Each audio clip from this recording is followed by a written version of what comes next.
ஸ்ரீ குருபியோ நமக. அனைவருக்கும் நமஸ்காரம். இன்று சதுர்தசி சஸ்திரஹத மகாலயம். இன்றும் மகாலய அமாவாசையிலும் பஞ்சகங்க மகிமா, கபில தீர்த்த மகிமா மற்றும் பித்ருக்களுக்கு திருப்தி தரக்கூடிய இந்த கபில தீர்த்த 10 நாமங்களையும் சொல்ல வேண்டும் அப்படின்னு சொல்லப்பட்டிருக்கு. நம்ம அதை பற்றி இந்த பதிவில் தெரிந்து கொள்ளலாம். பூரணமான ஆயுசு வாழாமல் பலவிதமான காரணங்களால அவர்களது வாழ்க்கை முடிந்திருக்கலாம், அல்லது பலவிதமான சக்கடங்களால், மேலும் விஷம், நெருப்பு, ஏதாவது மிருகங்களால் அல்லது யுத்தத்தால் அல்லது பலவிதமான ஆயுதங்களால் வாழ்க்கை முடிந்திருக்கலாம். அப்பேற்பட்டவர்களுக்கு பரம திருப்தியை அளிப்பது மகாலயத்தில் இந்த சதுர்தசி திதியில் செய்யும் மகாலய தர்ப்பணம் மற்றும் ஸ்ராத்தம். அதனாலதான் அதற்கு சஸ்திரஹத மகாலயம் அப்படின்னு பேரு. சஸ்திரம் என்றால் ஆயுதங்கள், ஹதன முடிவு. ஆயுதங்களால் யார் வாழ்வு முடிக்கப்பட்டதோ அவர்களுக்கு பிரியமான பிரீத்தியான திதி இது. ஒவ்வொரு நாளும் புராண இதிகாசங்கள்ல இருந்தும் க்ஷேத்திர மகாத்மியத்திலிருந்தும் தீர்த்த மகாத்மியத்திலிருந்தும் மகாலயம் சம்பந்தப்பட்ட பல விஷயங்களை நம்ம பதிவுகளா பார்த்துன்னு வரோம். நம்ம எல்லாருக்குமே கயா தெரியும். கயாவுல கதாதர் இருக்கார், விஷ்ணுபாதம் இருக்கு, அக்ஷய வட்டம் இருக்கு. இதை பத்தி நம்ம முன்னாடியே கயா புராணத்திலையும் பார்த்திருக்கோம். பார்க்காதவர்கள் அதை பார்த்து பயன்பெறும். இது விஷ்ணு கயா. இன்னொரு இடம் பத்தி நாம தெரிஞ்சுக்கலாம். அது சிவகயா. காசி கஷேத்திரத்துல பஞ்ச குரோஷ எல்லையில காசிக்கு வடக்குல இருக்கு கபிலதாரான் ஒரு கிராமம். அங்க இருக்கிற தீர்த்தத்துக்கு கபில தீர்த்தம்னு பேரு. சுவாமிக்கு ரிஷபத்வஜேஸ்வரர் அப்படின்னு பேரு. இது சிவகயா அப்படின்னு அழைக்கப்படுறது. அதுக்கு தசநாமானின்னு 10 நாமங்கள் இருக்கு. அதை யார் ஒருவர் கேட்கிறார்களோ, கீர்த்தனம் செய்கிறார்களோ, அதனால் பிராத்தம் தர்ப்பணம் செய்தால் எப்பேற்பட்ட திருப்தி ஏற்படுமோ அத்தனை திருப்தி இந்த தசநாமா கீர்த்தனங்களால பித்ருக்களுக்கு ஏற்படுமாம். அதை நாம இந்த தினத்துல சொல்லலாம். அதை யார் யார் எந்த நேரத்துல சொல்றதுனால என்னென்ன பலனும் நாம இந்த பதிவுல தெரிந்து கொள்ளலாம். காசியை ஒரு சிவலிங்கமா பாவனை பண்ணி சுத்தி வந்தார்களாம் சாக்ஷாத் காசி விஸ்வநாதரும் விசாலாட்சியும். இந்த காசி நெல்லையை தங்களுடைய கால்களாலேயே அளந்தார்களாம். அதுதான் பஞ்சக்ரோஷின்னு பார்த்தோம் இல்லையா, அது பஞ்சக்ரோஷ கஷேத்திரம் அவிர்முக்த கஷேத்திரம்னு அழைக்கப்படுறது. இங்க வந்தா மறுபிறப்பே கிடையாது, முக்தி தான். இங்குதான் விஸ்வேஸ்வரர் கோவில் கொண்டிருக்கார். இப்பவும் எல்லோரும் காசியில பஞ்சக்ரோஷ யாத்திரைன்னு போறது உண்டு. அப்படி போய் தங்களுடைய சுத்தி பண்ணிக்கிறதும் பிராயச்சித்தம் பண்ணிக்கொள்வதும் உண்டு. ஒரு காலத்துல திலோதாசன் ஒரு ராஜா இருந்தா. ரொம்ப நேர்மையா தர்மத்தோட பக்தியோட நன்முறையில ஆட்சி செய்யறான். அவனோட அரசாட்சியில மக்கள்லாம் ரொம்ப சந்தோஷமா இருந்தா. நாடும் நல்ல வளமா இருந்தது. அரசனுக்கும் பிரம்மாவுக்கும் ஒரு ஒப்பந்தம் என்னன்னா, அவன் அரசாளும் காலம் வரை தேவர்கள் மற்றவர்கள் யாருமே காசில இருந்து விலகி இருக்கணும், காசிக்கு யாருனாலையும் எந்த தொந்தரவும் வரக்கூடாது அப்படின்னு ஒரு ஒப்பந்தம். பிரம்மா ஈஸ்வரன்ட்ட கண் சிமிட்டுற நேரத்துல இந்த ராஜா வாழ்ந்து முடிச்சிருவான், நீங்க கொஞ்ச காலம் மந்தாரமலையில இருங்கோ அப்படின்னு சொல்லி கேட்டுண்டாரா. உடனே சுவாமியும் மந்தாரமலைக்கு அனுகிரகம் பண்ணி மந்தாரமலைக்கு போனார். தேவதைகள்லாம் தேவலோகத்திலேயே இருக்கா. எப்படி கங்கை ஒரு சக்தியோ கௌரி ஒரு சக்தியோ அது மாதிரி காசியும் ஒரு சக்தி. அதனால காசியை விட்டு பிரிய விடாம சுவாமிக்கு தாபம் ஏற்பட்டதா. இதுவும் அவரோட ஒரு லீலைன்னு தான் சொல்லணும். காசின்னா அவ்வளோ சிரேஷ்டம். என்ன அது முக்தி கஷேத்திரம் இல்லையா, காசிகா முக்தி காசிகா அப்படின்னு சொல்லப்படுறது. இது இப்படியே இருந்தா என்ன ஆகுறது அப்படின்னுட்டு ஆர்வத்துல பலவிதமான யோகினிகள், துவாதச ஆதித்யர்கள், பிரம்மா, சிவகணங்கள் என ஒருத்தொருத்தரா எல்லாரும் காசியை நோக்கி வரா, காசிக்கு வரா. ஏதானும் ஒரு விரோதம் இருந்தா அதை காரணம் காட்டி அந்த ராஜா மேல சொல்லி அந்த ராஜாவை அப்புறப்படுத்திட்டு காசிக்கு வரலாம் அப்படின்னு அவளுக்குலாம் ஒரு எண்ணம். ஆனா எந்த விதமான பிழையோ குற்றமோ அந்த ராஜ்யத்திலையும் சரி அந்த பிரஜைகள்டையும் சரி அந்த ராஜாட்டையும் சரி யாருனாலையும் கண்டுபிடிக்கவே முடியல. அதுக்கு சுவாமி நினைச்சாராம், முதல்ல யாரை கூப்பிட்டுருக்கணும், பிள்ளையாருன்னா கூப்பிட்டுருக்கணும் அப்படின்னு பிள்ளையார கூப்பிட்டு நீ போய் இந்த காரியத்தை சாதிச்சு கொடு அப்படின்னு சொல்றாராம். உடனே கணபதியும் மகாவிஷ்ணுவும் தான் இந்த காரியத்தை சாதிச்சு கொடுத்தாளாம். அவர் தான் டுண்டி பிள்ளையார் அப்படின்னு அழைக்கப்படுபவர். இந்த டுண்டி விநாயகர் வழி ஏற்படுத்தி கொடுத்தோன்னதான் சிவபெருமான் காசி மாநகரத்துக்குள்ளே நுழைந்தாராமா. விஸ்வநாதரை தரிசிக்க வரும் பக்தர்கள்லாம் டுண்டி விநாயகரை தரிசிச்சு வழிபட்டதுக்கு அப்புறமே மற்ற வழிபாடுகள்லாம் செய்யணும். பிள்ளையாரும் மகாவிஷ்ணுவும் தானே இந்த காரியத்தை சாதிச்சு கொடுத்தா. பிள்ளையார் டுண்டி விநாயகர் பார்த்தோம். மகாவிஷ்ணு பிந்து மாதவர் அப்படின்னு அழைக்கப்படுறார். தன்னோட காரியம் வெற்றியான உடனே மகாவிஷ்ணு காசியோட அழகையெல்லாம் ரசிச்சு பாக்குறார். பஞ்சநத்த தீர்த்தம், கங்கோதக தீர்த்தம்னு எல்லாத்தையும் பார்த்தோன்னே அந்த பஞ்சநத்த தீர்த்தத்துல அக்னி பிந்துன்ற ஒரு முனிவர் தவம் பண்ணிட்டு இருக்கார். அவருக்கு மகாவிஷ்ணு காட்சி கொடுக்க அவர் மகாவிஷ்ணுட்ட ஒரு வரம் கேட்கிறார். அது என்ன அப்படின்னா, இங்க உள்ள பஞ்சநத்த தீர்த்தத்துல மகாவிஷ்ணுவான நீங்க எப்பவுமே வாசம் செய்யணும் அப்படின்னு சொல்லி கேட்கிறார். மகாவிஷ்ணுவும் ஒப்புத்துக்கிறார். மேலும் ஒரு வரம் கேட்கிறார். நீங்கள் மகாவிஷ்ணுவானவர் பஞ்சநத தீர்த்தத்துல முனிவருடைய பெயரோட விளங்கணும் அப்படின்னு சொல்லி வேண்டி கேட்கிறார். அப்படியே ஆகட்டும்னு மகாவிஷ்ணு அதோட சேர்த்து இந்த பஞ்சநத தீர்த்தத்துல யார் ஒருவர் நீராடி அவருக்கு வேற எங்கேனும் இறந்திருந்தாலும் பரவாயில்ல, அவர் இங்க வந்து நீராடி இருந்தா அவர் மோட்சம் அடைவார் அப்படின்னும், இந்த பஞ்சநத தீர்த்தத்துல நீராடி மகாவிஷ்ணுவை வழிபடுவோர் யாரா இருந்தாலும் அவர்கள் வாழ்வில் செல்வ வளம் பெறுவார்கள் அப்படின்ற வரத்தையும் இந்த பிந்து மகரிஷிக்கு கொடுக்கிறார். தெரிந்தோ தெரியாமலோ செய்த பல்வேறு பாபங்களை போக்கக்கூடியது இந்த பஞ்சநத தீர்த்தம், பிந்து தீர்த்தம்னு அழைக்கப்படுறது. இந்த பஞ்சநத தீர்த்தத்தோட மகிமையை தெரிந்து கொள்ளலாம். முன்னொரு காலத்துல பிருகு வம்சத்துல வேதசிரர் அப்படின்ற ஒரு முனிவர் இருந்தார். அவர் தவம் செஞ்சிருந்த போது சுச்சி அப்படின்ற அப்சரஸ் அவருக்கு முன்னாடி தோன்றுகிறாள். அவளை பார்த்த உடனே முனிவருக்குள்ள ஒரு மாற்றம். அவர் எங்கேயானும் தன்னை சபிச்சிட போறாரோ அப்படின்னு சொல்லி அந்த அப்சரஸ் பயந்து தன்னை மன்னிக்கும்படி கேட்டுக்கிறா. ஆனா முனிவருடைய தெய்வீக ஆற்றல்னால எந்த ஒரு தொடர்பும் இல்லாம அவள் கருவுற்று ஒரு அழகான பெண் குழந்தையை பெற்றெடுத்து அந்த ஆசிரமத்துல அவற்றை கொடுத்துட்டு தன்னுடைய இருப்பிடத்துக்கு போயிடுறா. முனிவர் அந்த குழந்தைக்கு தூத் பாப்பா அப்படின்னு பேர் வைக்கிறார். அவளுக்கு 8 வயசான உடனே அவளுக்கு பொருத்தமான வரன் தேடுறார். இது பற்றி அவர் தூத் பாபாட்ட கேட்க, அவளும் தன்னை மணக்கக்கூடியவர், எல்லாராலையும் மதிக்கப்படுபவராக, நல்ல குணங்கள் உள்ளவராக, தன்னை நன்கு பார்த்து கொள்ளக்கூடியவராக, நல்லவராக இருக்கணும் அப்படின்னு சொல்றா. அதை கேட்ட முனிவர், அதற்கு நீ கடுமையாக தவம் இருக்கணும்னு சொல்றார். தூத் பாப்பாவும் அதன்படியே பல நாள் உணவில்லாம கடுமையா தவம் இருக்கா. இறுதியா பிரம்மதேவர் அவளுக்கு காட்சி கொடுத்து எல்லா நலன்களுடன் அவள் இருப்பாள்னு சொல்லி அவளை வாழ்த்துறார். அவள் ரொம்ப புனிதமானவளாக இருக்கிறதாவும், உலகத்துல உள்ள 3.5 கோடி புனித தீர்த்தங்களும் அவளுடைய உடலில் இருக்கிறதாகவும் சொல்றார்.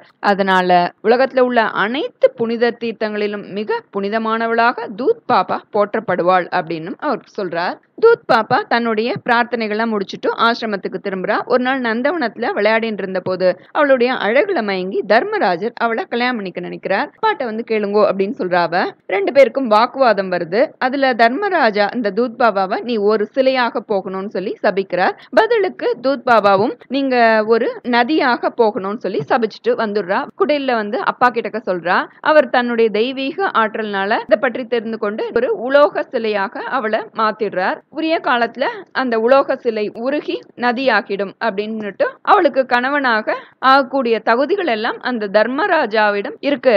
இவள் நதியானதுக்கு அப்புறம் அந்த தர்மநதத்தை இவள் சேர்ந்து விடுவாள்னு சொல்றார். அந்த சிலையாக இருந்த தூத் பாப்பா நேரம் வந்ததும் உருகி அந்த பெயரோடைய ஒரு நதியாக உருவெடுத்தாள். பிரம்மதேவர்ட்ட வரம் பெற்றதால் அவள் மிக புனிதமானவளாக விளங்கினாள். தூத் பாப்பா தர்மநதத்துடன் இணைந்த அந்த இடத்துல சூரிய பகவான் மயூக் ஆதித்யர்ன்ற பேர்ல தவம் பண்ணிட்டு இருக்கார். அவருடைய கிரணங்கள்னால அங்க கிரணா நதி அப்படின்ற பேர்ல ஒரு நதி வந்தது. ஆக கங்கா, யமுனா, சரஸ்வதி நதிகளின் புனித சங்கமம் நிகழ்ந்த இந்த இடத்துல கிரணா நதி தூத் பாப்பாவோட இணையிறது. கங்கா, யமுனா, சரஸ்வதி, தூத் பாப்பா, கிரணா ஆகிய 5 நதிகளும் சேர்ந்து பஞ்சநத தீர்த்தம் அப்படின்னும் அது பின்னால பஞ்சகங்கா அப்படின்னு அழைக்கப்படுறது. இந்த பஞ்சகங்கையில ஒரு முறை நீராடுவது பிரயாகையில மாக மாதம் முழுவதும் நீராடுவதற்கு சமமான பலனை தரும் அப்படின்னு சொல்லப்படுறது. யார் ஒருவர் இந்த பஞ்சகங்கால நீராடி தன்னுடைய முன்னோர்களுக்கு சிராத்த கர்மாக்களை செய்கிறார்களோ பித்ருக்களுக்கு மிகச்சிறந்த நன்மையை செய்தவன் ஆகிறான். அவன் மோட்சம் அடைகிறான். அவன் தெரிந்தோ தெரியாமலோ செய்த அனைத்து பாபங்களும் நீங்கிவிடுகின்றன அப்படின்னு சொல்லப்பட்டிருக்கு. இந்த பஞ்சகங்கையில் சிராத்தத்தை செய்யும் போது எத்தனை ஏழ் கங்கையில் போடப்படுகிறதோ அத்தனை ஆண்டுகள் பித்ருக்கள் மகிழ்ச்சியாக இருப்பார்களாம். 50 எள் விதை விழுந்தால் 50 ஆண்டுகள் இருப்பார்களாம் என்றும் இந்த பஞ்சகங்கையில ஒரு முறை நீராடுவதால் ராஜசூய யாகம், அஸ்வமேத யாகம் முதலிய பெரிய யாகங்கள் செய்த பலன்கள் எல்லாம் கிடைக்கும் அப்படின்னும், அதை இந்த புண்ணியகால தினங்கள்லையும் தர்ப்பண தினங்கள்லையும் கேட்பது பித்ருக்களுக்கு பிரீத்தியையும் பித்ரு தோஷத்தை போக்கும், பித்ருக்களின் ஆசையை பெற்றுத்தரும் அப்படின்னு சொல்லப்பட்டிருக்கு. கபில தீர்த்தம்னு பார்த்தோம் இல்லையா, அதை பத்தி பார்க்கலாம். இப்போ சுவாமி விஸ்வநாதரா காசிக்கு வந்தாச்சு. அவருக்கு அபிஷேகம் பண்ணறதுக்கு கோலோகத்துல இருந்து 5 பசுக்கள் சுனந்தா, சுரதா, சுஷீலா, சுரபி, கபிலான்னு 5 பேர் வரா. அந்த 5 பசுக்களுமே பரமேஸ்வரனை பார்த்த உடனே பாலா பொழியறாளாமா. பார்க்கடலோன்னு நினைக்கிற அளவுக்கு அங்க தீர்த்தாலயமானது. அது சாதாரண தீர்த்தம் இல்ல, அதுக்கு கபிலாக்கிரகம்னு பேர் வச்சாராமா சுவாமி. அதுதான் கபில குலம், கபில தீர்த்தம்னு அழைக்கப்படுறது. இந்த 5 பசுக்கள்லையும் கபிலா ரொம்ப வசதியானது. காராம் பசு வாஸ்துன்னு சொல்லுவோம் இல்லையா, அத மாதிரி இதுவும் ரொம்ப வசதியானது. எல்லாரும் இந்த தீர்த்தத்துல ஸ்நானம் பண்ணுங்கோ அப்படின்னு சுவாமி சொல்ல, ஈஸ்வரருடைய ஆக்ஞைப்படி எல்லாரும் ஸ்நானம் பண்ண போன போது அதுல இருந்து திவ்ய பித்ருக்கள் எழுந்தருளினார்களாமா. தேவதைகளுக்கு முன்னோர்களாக இருந்தவர்கள் தான் இந்த திவ்ய பித்ருக்கள். அவர்கள் சுவாமிகிட்ட சொல்றா, எங்களுக்கு இது ரொம்ப திருப்தியை கொடுக்கறது, அதனால எங்களுக்கு நீங்க ஒரு வரம் கொடுக்கணும், இது எங்களுக்கு உண்டானதா ஆகணும், பித்ரு ஆராதனம் செய்வதற்கு ஒரு ஏற்ற தீர்த்தமாக ஆகணும்னு சொல்லி கேட்கிறா. உடனே சம்புவும் தேவதைகள் பிரம்மா விஷ்ணு மற்ற எல்லாத்தையும் சொல்றாராம், இது கோலோகத்துல இருந்து வந்து பசுக்களால உண்டானது, இங்க யார் அவரவர் பித்ருக்களை நினைச்சு பிண்ட பிரதானம் தர்ப்பணம் தானம் எல்லாம் ஸ்ரத்தையோட பண்றாளோ அவளுடைய பித்ருக்களுக்கு சம்பூர்ணமான திருப்தி சத்ருப்தி உண்டாகட்டும்னு இது என்னுடைய ஆக்ஞை அப்படின்னு சொல்லி சொல்றார். இந்த கபில தீர்த்தத்துல சோமவதி அமாவாசையில பண்ணக்கூடிய ஸ்ராத்தம் ரொம்ப அக்ஷயமா இருக்கும், ரொம்ப ரொம்ப சிரேஷ்டமானது அப்படின்னு சொல்லப்பட்டிருக்கு. இங்கு கதாதரான விஷ்ணு பிரம்மா ரிஷத்வஜன் எல்லோரும் இருக்க, அங்க பல்குனியும் இருக்கு, இதுல எந்த சந்தேகமும் இல்ல அப்படின்னு பரமேஸ்வரன் சொல்றார். இந்த கபில தீர்த்தத்துக்கு 10 நாமா ரொம்ப சிறப்பா இருக்கு, அத நிச்சயமா ஒவ்வொருவரும் இந்த தினத்துல சொல்ல வேண்டும் அப்படின்னு சொல்றார். பித்ருதோஷம் உள்ளவர்களும் இந்த 10 பேரை சொன்னால் அவர்களது தோஷங்கள் நீங்கும், பித்ருக்களுக்கு திருப்தியை அளிக்கும், இதை சொல்வதால் அவர்களுக்கு மோட்சம் கிடைக்கும், வைகுண்ட பதவி கிடைக்கும், அஸ்வமேதம் செய்த பலன் கிடைக்கும், கயா ஸ்ராத்தத்தை விட 8 மடங்கு பலன் அதிகமாக கிடைக்கும் அப்படின்னு சொல்லப்பட்டிருக்கு. நாம் அங்கு செல்ல முடியாவிட்டாலும் காராம்பசு தானம் செய்த பலனும் கிடைக்கும். யார் யாரெல்லாம் சொல்லலாம், யார் யாருக்கு பலன் இதனால அப்படின்னா, குழந்தை பிறந்து இறந்து போறது இல்லையா, அதனால உபநயனம் செய்யறதுக்கு முன்னாடி இறந்து போறா இல்லையா அவர்கள், கல்யாணம் செய்வதற்கு முன்னாடி இறந்து போனவர்கள் அவர்களுக்கெல்லாம், மேலும் நெருப்பால் கருகி இறந்தவர்கள், வாழ்வில் எதையுமே அனுபவிக்காமல் இறந்தவர்கள், புத்திரர் இல்லாதவர்களுக்கு அவர்களுக்கு செய்வதற்கு யாருமே கிடையாதே, அவர்களுக்கு அவர்கள் பந்துக்கள் யாராவது அல்லது தெரிந்தவர்கள் அங்க போய் தர்ப்பணம் சிராதாதிகள் செய்யதாக இருந்தாலும் அவர்களுக்கு இங்கு செய்வது நல்லது, பிரீத்தியை அளிக்கும். நாம் எதையுமே முழுவதுமாக அனுபவித்து போகணும்ன்றதுதான் விதி. அது இல்லாம ஆத்மஹத்தி செய்தவர்கள், ஆயுதங்களால் வெள்ளத்தால் இப்படி மரணம் அடைந்தவர்கள் இந்த கபிலதாரால சிராத்தம் தர்ப்பணம் கொடுக்கணும்னு சொல்லப்பட்டிருக்கு.